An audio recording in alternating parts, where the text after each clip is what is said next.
अभी जो fitness routine follow करते हैं,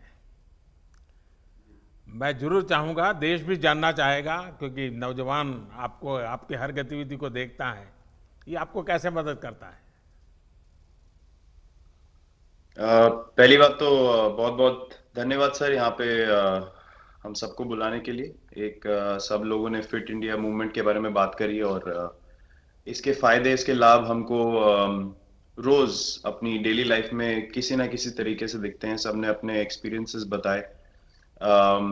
मिलिंद जी ने भी बहुत अच्छी बातें रखी, बहुत इंस्पिरेशनल उनका भी काम रहा है, उनकी जर्नी रही है पिछले कुछ सालों में। मैंने भी बहुत ऑब्जर्व किया है।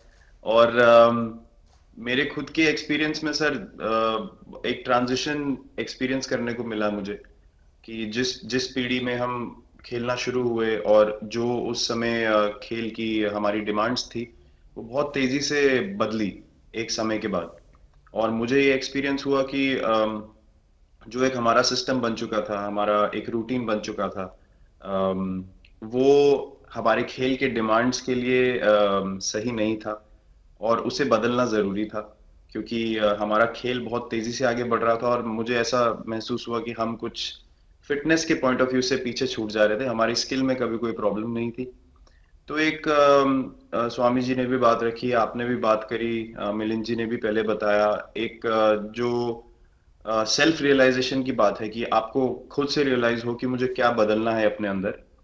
तो मुझे वो एक समय पे खुद भी एक्सपीरियंस हुआ कि नहीं, फिटनेस जो है वो प्रायोरिटी होनी चाहिए। और अगर मैं आपको ऑनेस्टली बताऊं तो पहले खेल को अच्छा करने के लिए फिटनेस मैंने शुरू करी, लेकिन आज अगर प्रैक्टिस मिस भी हो जाए तो मुझे इतना खराब नहीं लगता। लेकिन अगर फिटनेस सेशन मेरा मिस हो जाए या एक्टिविटी मिस हो जाए तो मुझे ज्यादा खराब लगता है।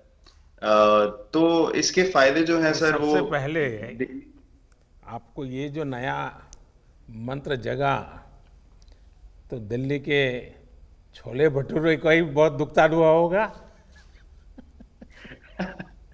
बहुत ज्यादा सर। मतलब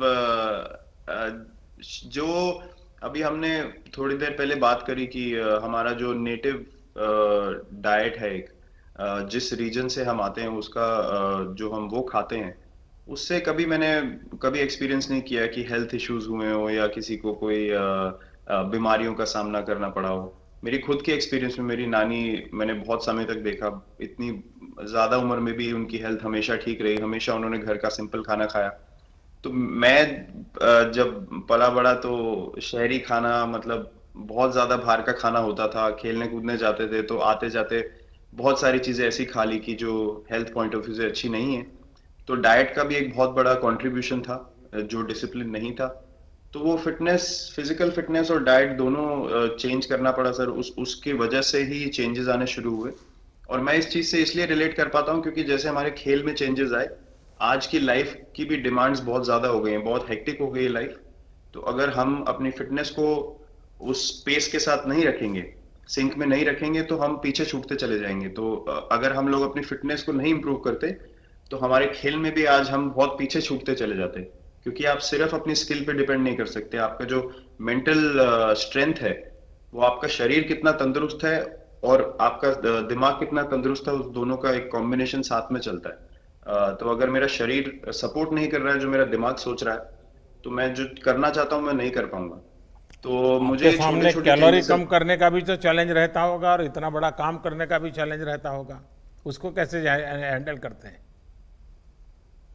सर मैंने अभी जो अपने अनुभव में मैंने ये चीज एक्सपीरियंस करी है वो ये है कि खाने के बीच में समय देना बहुत जरूरी है।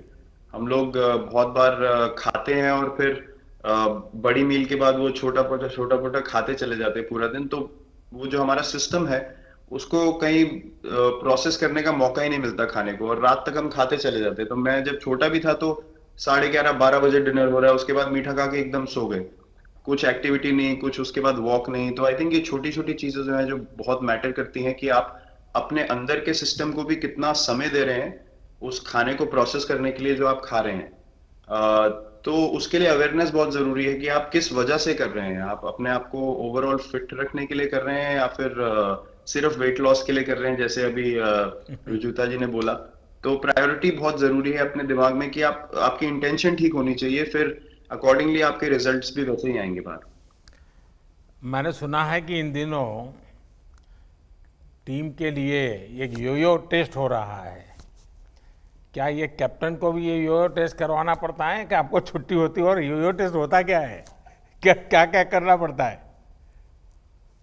सर टेस्ट ये बहुत जरूरी था फिटनेस पॉइंट ऑफ व्यू से। अगर आप ग्लोबल फिटनेस लेवल्स की बात करें तो बाकी टीमों से हमारा लेवल अभी भी कम है, और हम चाहते हैं कि वो लेवल हम ऊपर लेके जाएं, जो एक बेसिक रिक्वायरमेंट है। आज की डेट में हम लोग फोकस करते हैं कि जैसे T20 मैच हो गया या वनडे मैच हो गया, वो एक दिन में खत्म हो जाता है। लेकिन अगर हम टेस्ट मैच की बात करें जो 5 दिन आपको खेलना है, हर शाम को आपको वापस जाना है, अगले दिन फ्रेश आना है, तो उस पॉइंट ऑफ व्यू से ये फिटनेस जो स्टैंडर्ड था वो बहुत जरूरी था। और मैं सबसे पहले मैं ही जाके भागता हूँ, और ये कंडीशन है कि अगर मैं भी फेल हो जाऊंगा तो सिलेक्शन के लिए मैं भी अवेलेबल नहीं हूँ। तो आई थिंक ये सिस्टम और ये कल्चर सेट करना बहुत जरूरी होता है। और उससे क्या होता है सर, ओवरऑल एक जो फिटनेस लेवल है टीम का बढ़ेगा। जैसे टेस्ट क्रिकेट में हमारा बहुत बार होता है कि आप थके हुए हैं, तीसरे दिन आके आपको, जैसे हमारे फास्ट बॉलर्स हैं आज की डेट में, वो दुनिया में सबसे ऊपर है, तो उनको अगर दूसरे तीसरे चौथे दिन आके वो एफर्ट डालना है फील्ड पे, तो वो डाल सकते हैं। पहले क्या होता था, स्किल हमारे पास हमेशा से रही है, लेकिन शायद जो मैंने आपको बोला वो ट्रांजिशन मैंने जो एक्सपीरियंस किया, हम लोग वो जरूरी समय जो आता है जहाँ पे शरीर थक जाता है और टीम को आपकी जरूरत है, वहां पे परफॉर्मेंस जो है हमारी डिप हो जाती थी और दूसरी टीम जीत जाती थी। आज की डेट में हमारी फिटनेस की वजह से हम वो जरूरी समय में उस चीज को कैपिटलाइज कर पा रहे हैं और हमारे रिजल्ट्स उसी तरीके से आ रहे हैं। तो एक एक sir benchmark I think elite sports में होना जरूरी है, उससे एक फिटनेस विराट कल्चर जी, बना। मैं देख रहा हूँ कि आपका टाइम मैनेजमेंट तो है ही है, लेकिन फिर भी आपकी एक्टिविटी इतनी नज़र आती है ना, मैं भी कभी कभी फॉलो करता हूँ। कभी थकान नहीं लगती क्या आपको? सर थकान, अगर मैं ऑनेस्टली आपको बोलूं, थकान हर किसी को होती है। अगर आप फिजिकल एफर्ट करेंगे तो थकान होगी, लेकिन अगर आपका लाइफस्टाइल अच्छा है, अगर आप खा अच्छा रहे हैं, अगर आप फिटनेस रेगुलरली कर रहे हैं, आपकी रिकवरी अच्छी है, तो आपकी स्लीप अच्छी है, स्लीप पैटर्न्स अच्छे हैं, तो आपकी रिकवरी तेज होगी। तो अगर मैं थक रहा हूं और 1 मिनट में मैं दोबारा रेडी हो जा रहा हूं, तो वो मेरा प्लस पॉइंट है। तो आई थिंक वो मैंने एक चीज एक्सपीरियंस करी है जो बहुत जरूरी हो जाती है। आपका ओवरऑल लाइफस्टाइल कैसा है उसके ऊपर बहुत डिपेंड करता है। विराट जी, बहुत अच्छा लगा मुझे। और मैं आपको, अनुष्का जी को और आपके दोनों के परिवार को निकट भविष्य की शुभ घड़ी के लिए बहुत बहुत शुभकामनाएं देता हूँ। धन्यवाद sir, thank you so much.